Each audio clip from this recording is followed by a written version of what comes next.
দোলের দিনেও এবছর ঐতিহ্যবাহী বিশ্বভারতীতে অনুষ্ঠিত হলো না বসন্ত উৎসব। ফলে পর্যটক থেকে শুরু করে স্থানীয় সাধারণ মানুষের মধ্যে কিছুটা হতাশা দেখা যায়।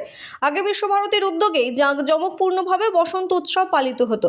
পরে তা বন্ধ হয়ে গেলে সোনাঝুরি হাটে ছোট পরিসরে উদযাপন চলছিল, কিন্তু এবছর সেখানেও অনুষ্ঠান বন্ধ থাকায় বিকল্প উদ্যোগ নেওয়া হয়। এই পরিস্থিতিতে রতনপল্লীতে বসন্ত উৎসবের আয়োজন করেন বোলপুর পৌরসভার 2 নম্বর ওয়ার্ডের কাউন্সিলর চন্দন মণ্ডল। আবির, গান ও নাচে অংশ নেন এলাকার বাসিন্দা, সাধারণ মানুষ ও পর্যটকরা। উৎসব ঘিরে রতনপল্লীতে তৈরি হয় আনন্দ ঘন পরিবেশ। আয়োজকদের আশা, আগামী দিনেও আবার শান্তিনিকেতনের বিশ্বভারতীতে আগের ঐতিহ্য মেনে বসন্ত উৎসব ফিরে আসবে।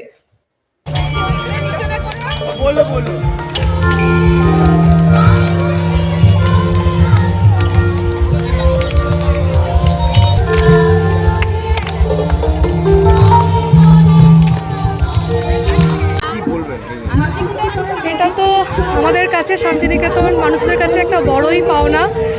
তো বিশ্বভারতীতে হয় না, এটা আমাদের জন্য খুব দুঃখিত আমরা। কিন্তু এখানে আমাদের যে কাউন্সিলর আছে চন্দনদা, সে যে এত বড় করে এই অনুষ্ঠানটা করে, তার জন্য সত্যি আমরা খুব আনন্দিত। তো অনেক দিনের প্রিপারেশন চলে আমাদের, অনেক দিন ধরে ছোট ছোট বাচ্চারা আজকে নাচবে, ঠিক আছে। তো যাই হোক, খুব ভালো লাগে আমাদের এই দিনটা আজকে। শান্তিনিকেতনের দোল উৎসব নেই, কেমন লাগছে? এটা তো সত্যিই দুঃখজনক যে শান্তিনিকেতন দোল হয় না, কিন্তু তার মধ্যেও যে এইভাবে ছোট ছোট করে সেলিব্রেশন করা হচ্ছে, এটাও আমরা খুশি হচ্ছি যে কোথাও না কোথাও আমরা সেটা করতে পারছি অন্তত দোলটা। এটার জন্য সত্যিই খুব ভালো।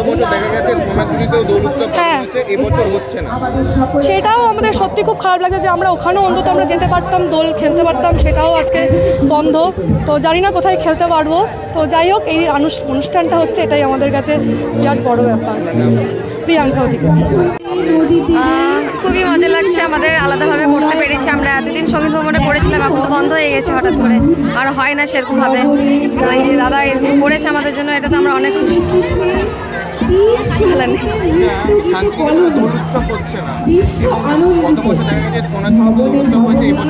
হচ্ছে না, তার জন্য অনেক দুঃখিত আমরা। এবার জানি না কোথায় দোল খেলবো, এখানে হয়তো খেলবো, তারপরে যে যার বাড়ি। আর সেরকম আলাদা করে আর এনজয় করা হবে না। আমার নাম লক্ষ্মী মাহাতো।